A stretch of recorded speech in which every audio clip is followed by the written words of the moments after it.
काशीनाथ के राज में मेरठ में जब हम लोग क्राइम रिपोर्टर हुआ करते थे तो अक्सर सुनते थे कि दिल्ली में एनसीआर में गाड़ी चोरी होती है बड़े पैमाने पर और उसे मेरठ ले जाया जाता है।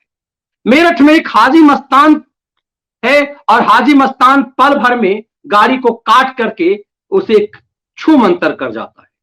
उसने अरबों का साम्राज्य स्थापित कर लिया। ये हम सब के बीच अक्सर गॉसिप होती थी। मतलब मीडिया को पता होता था कि हाजी मस्तान मेरठ में एक ऐसा कबाड़ी है जिसके पास अरबों का साम्राज्य है और उसके पास बड़े पैमाने पर कबाड़ आता है और नई नई गाड़ियां जो दिल्ली एनसीआर में लोग नई नई गाड़ियां खरीदते हैं वो गाड़ियां चोरी होती है। और वो चोरी गाड़ी कहां जाती है? सपा बसपा के राज में इस हाजी मस्तान के बारे में कहा गया कि वो राजनीतिक दलों को फंडिंग करता था। उस हाजी मस्तान की क्या गत हुई है 2 दिन पहले और उसके बाद केंद्रीय परिवहन मंत्री गडकरी ने इस पे क्या प्लान बनाया है उसे समझने से पहले जरा ये देखिए कि मेरठ के पुलिस आला अधिकारी क्या कुर्की के लिए क्या कुछ करें। जैसे गंभीर अपराध कारित ये सब कहानी सुनिए। हाजी इकबाल इस गैंग का सरगना था। इसके विरुद्ध उत्तर वाहन चोरी एवं वाहन कटान जैसे गंभीर अपराध कारित करते थे। हाजी इकबाल इस गैंग का सरगना था। इसके विरुद्ध उत्तर प्रदेश के अलावा अन्य राज्यों में भी आपराधिक मुकदमे पंजीकृत थे। इन मुकदमों के आधार पर थाना सदर बाजार में हाजी इकबाल एवं इसके 3 पुत्र के विरुद्ध गैंगस्टर एक्ट का मुकदमा पंजीकृत किया गया।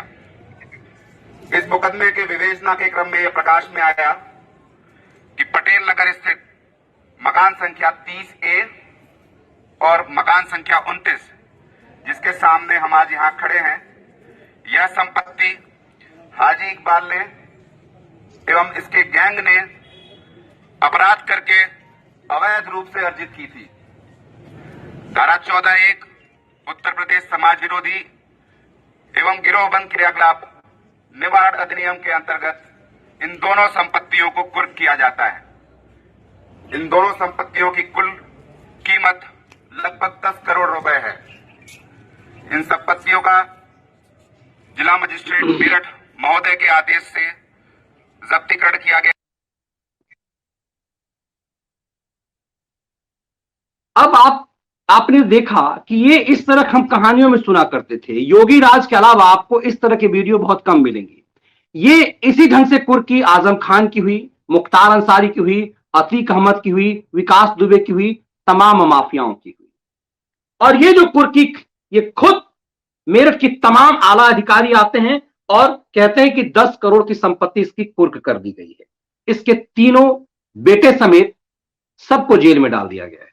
मैंने आपको जैसा बताया कि बतौर क्राइम रिपोर्टर मुझे याद आता है कि अक्सर गॉसिप, मतलब क्राइम रिपोर्टर्स को पता था, पुलिस को पता था, फिर भी कभी इसके ऊपर कार्रवाई नहीं हुई, सालों तक कार्रवाई नहीं हुई।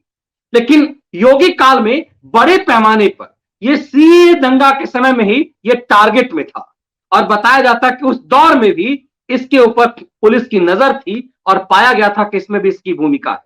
लेकिन राजनीतिक प्रभाव से यह बचता रहा। माना जाता है कि पॉलिटिकल पार्टियों को फंडिंग में इसकी बड़ी भूमिका थी। वाहन चोर खुलेआम इसके एड्रेस को जानते थे और यहां जाकर के कबाड़ जो है का धंधा, एक कबाड़ी तो महाराष्ट्र में देख ही रहे हैं कि कबाड़ी कैसे उत्पात मचा रहा है। और इस कबाड़ के धंधे से हाजी इकबाल मस्तान इसने अरबों की संपत्ति इकट्ठा की। अभी 10 करोड़ ही कुर्क हुए हैं और इसकी संपत्ति का पता लगाया जा रहा है। दरअसल इस कबाड़ के खेल में का खेल इतना बड़ा है कि इस कबाड़ के खेल में एक खास समुदाय की ही भूमिका क्यों है, योगी सरकार इसे भी तलाश रही है। दूसरी तरफ देश के परिवहन मंत्री ने आज इस बात की भी घोषणा की है कि ये स्क्रैप, ये कबाड़ का जो धंधा है, इस पर सरकार पूरी तरह से कंट्रोल करना चाह रही है। सरकार इसे एक फायदे का व्यवसाय भी बना रही है और लोगों को उत्साहित कर रही है कि जिसके पास पुराने वाहन हैं वो यदि इसे अपने वाहनों का स्क्रैप करके नए वाहन लेते हैं तो उन्हें 25% की छूट दी जाएगी।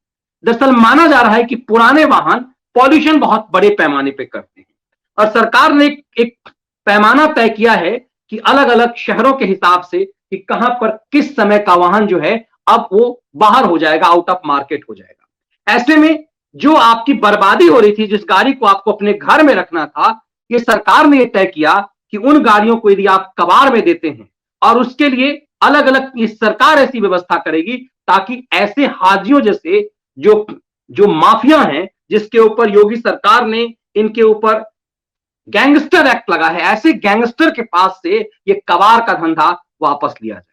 और जितने भी कबाड़ का धंधा है, ये बड़े पैमाने पर जो इसमें गैंगस्टर की भूमिका बताई जा रही है। सरकार ये चाहती है कि ऐसे कबाड़ियों से जो इस तरह के अपराध में आप ज्यादातर देखेंगे, क्राइम शो जिस ढंग से टीवी चैनलों पे आप देखते होंगे, कबाड़ के धंधे में अपराध का बहुत बड़ा घुसपैठ है।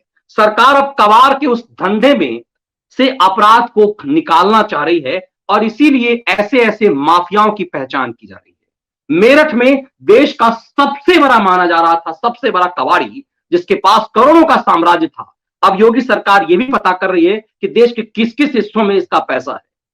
आखिर चोरी का जो गाड़ी है, आप एफआईआर दर्ज कराते थे और आपकी गाड़ी सामान्यतः नहीं मिलती थी, क्योंकि कुछ ही घंटों में हम लोगों ने अक्सर कई स्टोरी इस पे हुई। हमारी टीम ने उस समय, जब मैं सनसनी में था, मेरठ से कई स्टोरी की गई जिसमें ये काल्पनिक तौर पे बताया गया कि ऐसा कुछ होता है, मेरठ में कई सारे कबाड़ हैं, मगर उसे इशारा करके नहीं बताया जाता था। और ऐसे ऐसे कई कबाड़ी हैं, सिर्फ एक कबाड़ी नहीं, ऐसे ऐसे कई कबाड़ी हैं जो आपकी चोरी की गई गाड़ी को आप जब तक एफआईआर दर्ज कराने थाने में पहुंचेंगे, तब तक पता चला कि आपकी गाड़ी का एक एक अंग प्रत्यंग बाहर निकाल करके बेच दिया गया। और ऐसे लोग जो आपके मेहनत की कमाई को लूट करके पल भर में छू मंतर कर देते थे। सरकार को सब कुछ पता होता है, लोकल पुलिस को हर चीज की जानकारी होती है। आप कल्पना कीजिए कि प्रधानमंत्री की एक बहन की पर्स चोरी हुई थी, दूर की रिश्तेदार बहन की, और सिर्फ ये जानकारी हो गई कि पीएम की सिस्टर थी, वो पर्स ऑटो से लूटा गया पर्स मिल गया, क्योंकि पुलिस ने जिम्मेदारी से काम किया। दरअसल पुलिस जब जिम्मेदारी से काम करती है तो ऐसा नहीं हो सकता कि मेरठ का इतना बड़ा कबाड़ जिसने करोड़ों का साम्राज्य इकट्ठा किया वो पुलिस की जानकारी में नहीं था। सवाल यह भी हुए कि ऐसे हाजी के खिलाफ जिसके ऊपर गैंगस्टर एक्ट लगा, योगी सरकार ने इतना समय क्यों लगा? तब यह है कि आपके हमारे तक जब ये खबर आ रही है, उससे बहुत पहले प्रक्रिया शुरू हो चुकी हुई है। जब ये वीडियो आज यूपी पुलिस ने जारी किया है, उससे पहले हाजी के तीनों बेटे समेत हाजी इकबाल गिरफ्तार हो चुका हुआ है। आज उसकी पूरी संपत्ति कुर्क कर दी गई।